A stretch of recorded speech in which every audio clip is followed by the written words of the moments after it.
안녕하세요. 남전입니다. 오늘도 내 삶을 가꾸는 마음수행, 반야심경으로 마음보기 공부 함께 해보겠습니다.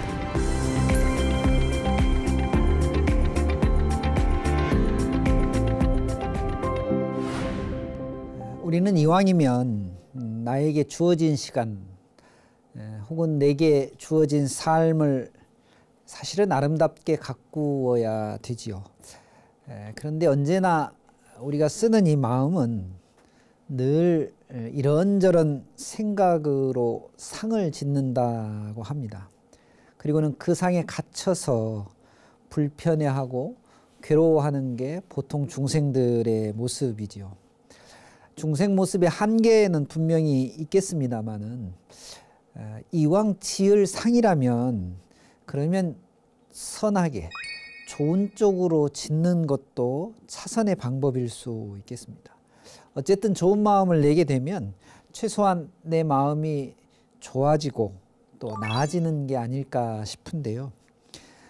이제 그럼에도 불구하고 이미 지어놓은 마음속에 여러 가지 미움이나 원망 같은 상들이 있는 것이 사실입니다. 그것은 참회해야 되겠죠. 그저 반성하는 것이 아니라 이런 반야심경의 공부 또 이해를 통해서 근본적으로 어떻게 참회해야 되는지를 하나씩 하나씩 제대로 알아갔으면 좋겠습니다. 그럴 때 업장은 금방금방 소멸되지 않을까 싶습니다. 부처님의 가르침을 제대로 이해하고 그것을 가지고 경험하고 삶에서 많은 것들을 체득한다면 좀 더 나은 우리의 삶을 처음에도 말씀드렸듯이 아름답게 가꾸고 꾸밀 수 있지 않을까 싶습니다. 그렇게 반야심경 공부 함께 해 보겠습니다.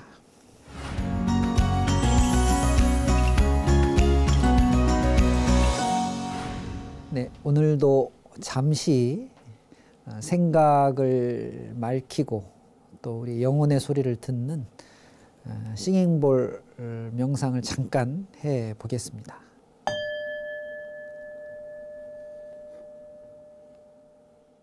네, 그러면 지난 시간에 이어서 오늘도 역시 반야심경 공부를 함께 해 보도록 하겠습니다. 저희가 지금 반야심경의 거의 이제 3분의 2 지점 정도에 와 있는데요. 마하, 반야, 바라, 밀다, 심경. 큰 부처님의 수승한 지혜로 완전한 깨달음을 이루어서 우리의 삶을 가꾸어가는 그런 공부가 되겠습니다. 관자재 보살 행심 반야바라 밀다시. 관자재 보살님께서 반야바라 밀다의 수행을 집중해서 아주 열심히 하시고 그 뜻을 완전히 이해하고는 적여놓은 계공이라고 했죠. 오온이 모두 계공한 것을 보시고 일체 중생의 괴로움을 건지는 그런 방법을 아셨다, 이런 말씀이시죠. 그리고 사리자 색불이공 공불이색 색즉시공 공즉시색 수상행식 역부역시 하시면서 법문을 해주십니다. 사리자야, 색이 공과 다르지 않고 공이 색과 다르지 않고 색이 곧 공이요 공이 곧 색이니 수상행식도 그러하다, 이런 말씀. 또 모든 법은 공하여 나지도 멸하지도 않고 더럽지도 깨끗하지도 않고 늘지도 줄지도 않는다 하시면서 공의 본질, 공이 어떻게 우리에게 표현되고 나타내지는지를 관자재 보살님께서 사리자를 통해서 법문을 해주고 계십니다. 시고공중무생 무수상행식. 공 가운데는 역시 색이 존재하지 않고 또 수상행식, 온 모두가 존재하지 않는다, 이런 말씀도 해 주셨어요. 무안이비설신이 무색성향 미촉법 무한계내지 무의식계. 오온을 통해서 기반으로 일어나는 모든 것들이 본래적으로 고정되어 있거나 존재하지 않는다라고 하는 것을 말씀해 주셨죠. 무무명, 영무무명진 내지 무노사 영무노사지 무고진멸도 무지영 무득. 늙고 죽음, 또 늙고 죽음이 다함까지도 없다. 12연기에 대한 부정을 말씀해 주시고요. 무고진멸도, 사성제도 역시 오온의 차원에서는 존재하겠지만 공의 차원에서는 없다 하시면서 어찌 보면 중간에 매우 중요한 부분이었는데요. 지난 시간에 말씀드렸듯이 무지, 역, 무득, 얻는 것도 없고 아는 것도 없다. 그러니까 지혜도 없고 지혜를 통해서 얻는 것도 없다. 이런 말씀을 해 주셨죠. 이 무지역 무득이라고 하는 말은 어떻게 보면 공의 입장이 아닌 중생의 입장에서 가령 공부를 하거나 세상을 살아가면서 얻어지는 또 내 것이라고 생각되는 모든 것들이 결국은 정말 세속적 차원의 일인 것이지 그것이 궁극적인 괴로움을 소멸시키는 괴로움을 완전히 제거한 상태에서의 그 진리의 세계에서는 그런 것이 과연 무슨 의미가 있을까? 소용이 없다는 말이 아니라 그것이 본질이거나 또 그것이 그렇게 인생의 전체와 바꿀 수 있을 만큼 소중한 것이 아니다라고 하는 말씀을 무지, 영무득이라는 말씀으로 표현해 주셨는데요. 오늘 이어서 이 다음 부분 함께 공부해 보도록 하겠습니다. 그래서 이 무소듣고 보리살타의 반야바람일다 이렇게 표현을 했습니다. 무소득이라고 하는 말은 이 앞에 등장한 무지, 역, 무득을 표현하는 말이죠.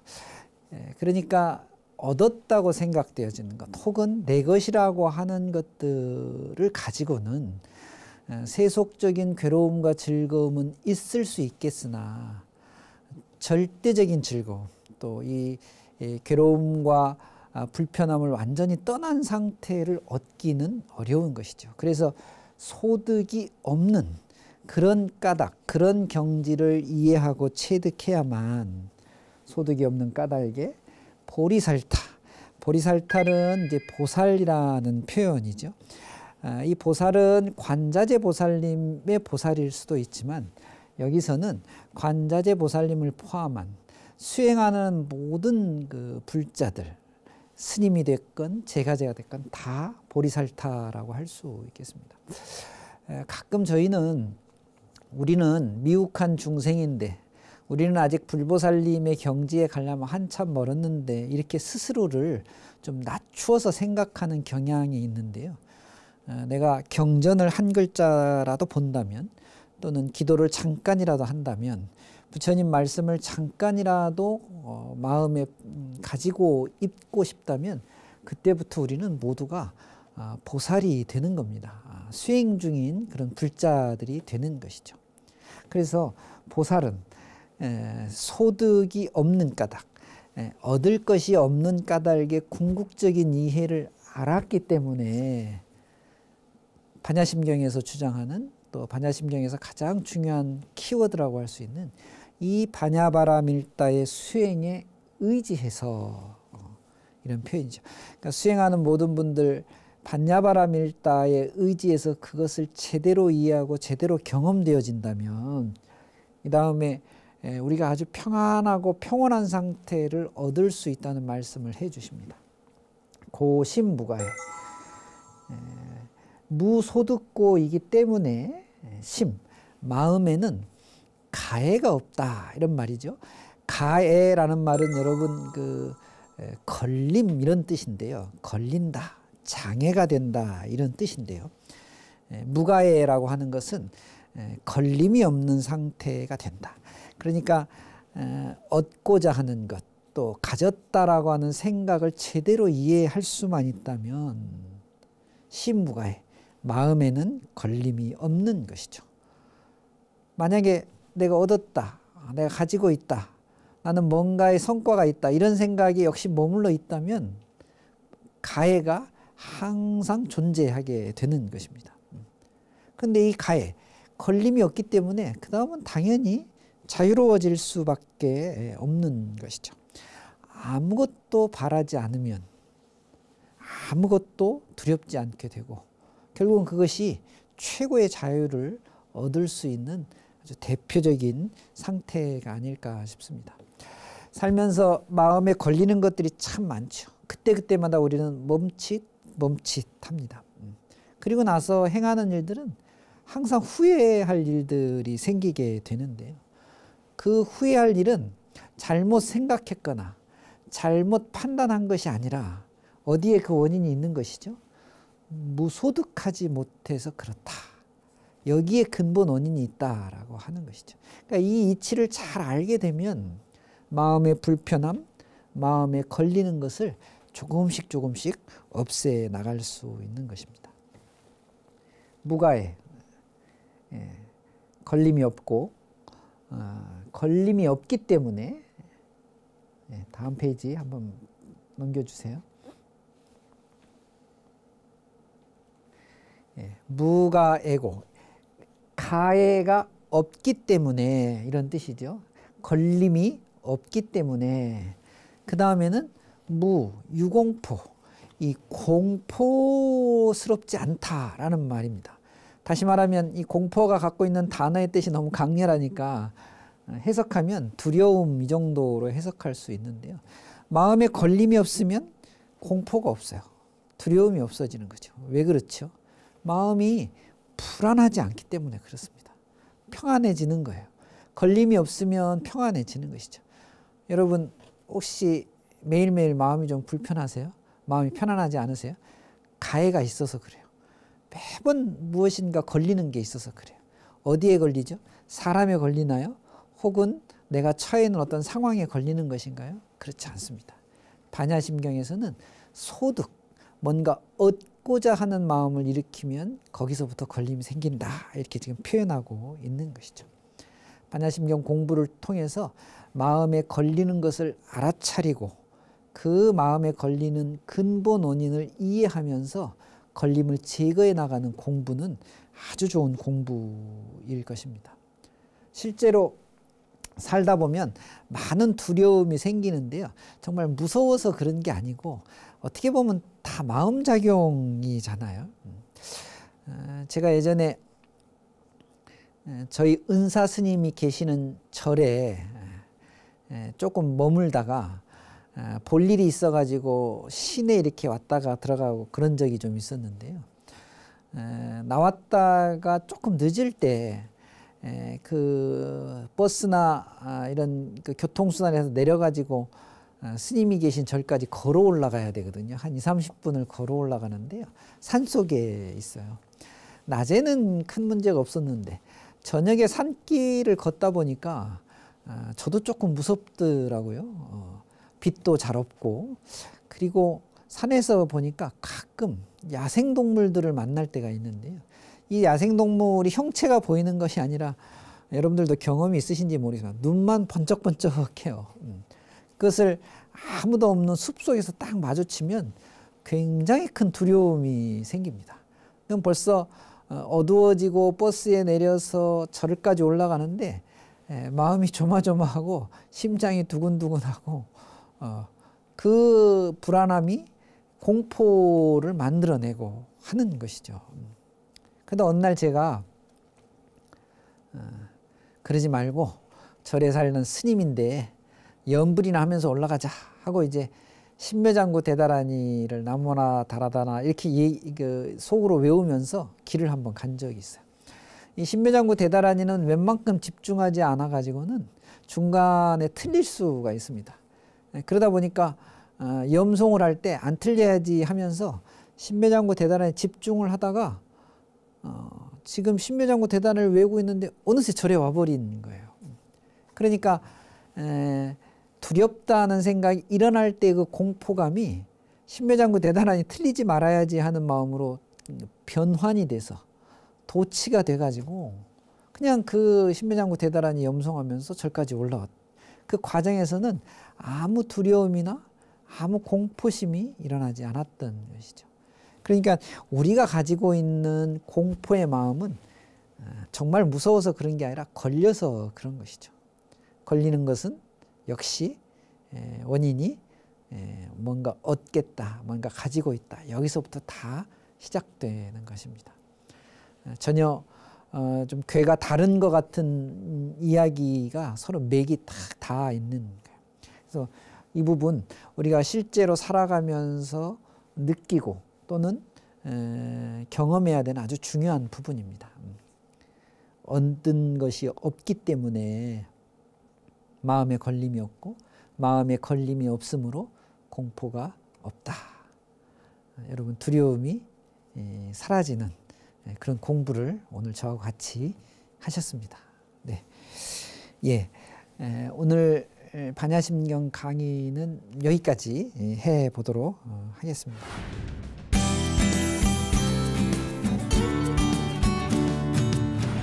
네, 오늘도 반야심경 공부에 질문 보내주신 분 계셔서 소개해보고 답을 한번 찾아보도록 하겠습니다. 8163 불자님께서 보내주셨는데요. 불교 교리가 부족해서 반야심경 안에 담긴 깊은 내용까지 이해하기가 힘듭니다. 교리를 잘 모르고 경전을 독송해도 될까요? 라고 질문 보내주셨는데요.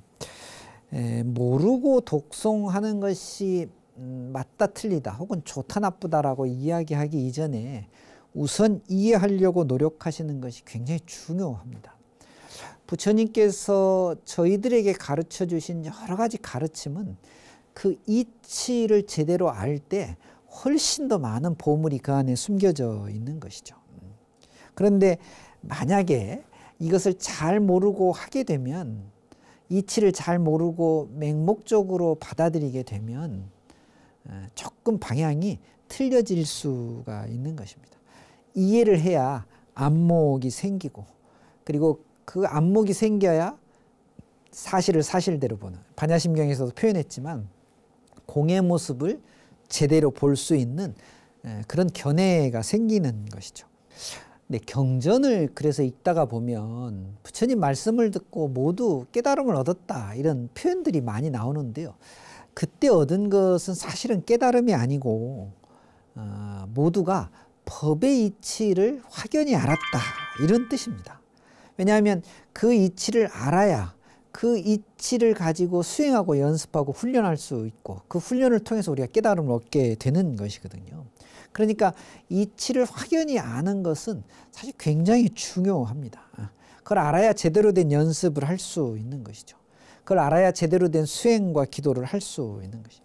이해야 또 경험과 체득 이런 것들이 서로 맞물려야 지혜가 생기는 것이고, 이 지혜가 생겨야 나의 삶의 모습을 수정할 수 있기 때문에 그렇습니다. 우리 8163 불자님, 교리를 알 수 있도록 노력하시는 게 무엇보다도 중요합니다. 완벽하게 이해하지 않더라도 계속해서 염송하고 독송하시면서 더불어서 함께 이해하는 공부를 하셔야 된다, 이런 말씀을 좀 드리고 싶습니다. 네, 오늘도 내 삶을 가꾸는 마음 수행에 응원 문자, 격려 문자 보내주신 분들 몇 분 소개해 올리도록 하겠습니다. 2168 불자님께서요. 스님, 반야심경으로 마음보기를 공부하게 되어 너무 행복합니다. 이번 기회에 270자에 담긴 반야심경의 큰 뜻을 확실히 기억하겠습니다. 스님들 건강하세요. 라고 문자 보내주셨네요. 감사합니다. 8736 불자님께서는 남전 스님의 차분한 진행과 자세한 설명에 많은 깨달음을 얻습니다. 감사합니다. 이렇게 보내주셨네요. 사실 반야심경에 담긴 뜻이 굉장히 많기 때문에 자세하게 설명을 드려야 되는데 너무 간략한 설명이 되지 않을까 항상 걱정했는데, 네, 어쨌건 이런 문자 보내주셔서 너무 감사하다는 말씀 드립니다. 여러분 반야심경 공부 같이 하시면서 궁금한 점 있으시면 이렇게 질문으로 또는 문자로 보내주시면 감사하겠습니다. 보내주신 분들 중에 한 분 추첨해서 정열차 선물로 드리도록 하겠습니다.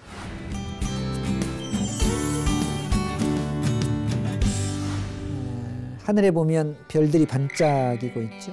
또 땅을 쳐다보면 향기롭고 아름다운 꽃들도 많이 피어져 있습니다. 우리가 사실 살면서 많은 것의 아름다움을 느끼고 행복을 찾곤 하는데요. 그런데 무엇보다도 아름답고 소중한 것은 결국 바로 나 자신이 아닐까 싶습니다. 다만 우리가 스스로가 소중한 존재인지를 몰라서 자꾸 아름다움 또 즐거움을 바깥에서 찾는 것이 안타깝죠. 마음 공부를 통해서 진짜 행복, 진짜 아름다운 것이 무엇인가 이것을 한번 찾아보시기 바랍니다. 저는 다음 시간에 찾아뵙겠습니다. 감사합니다. 성불하십시오.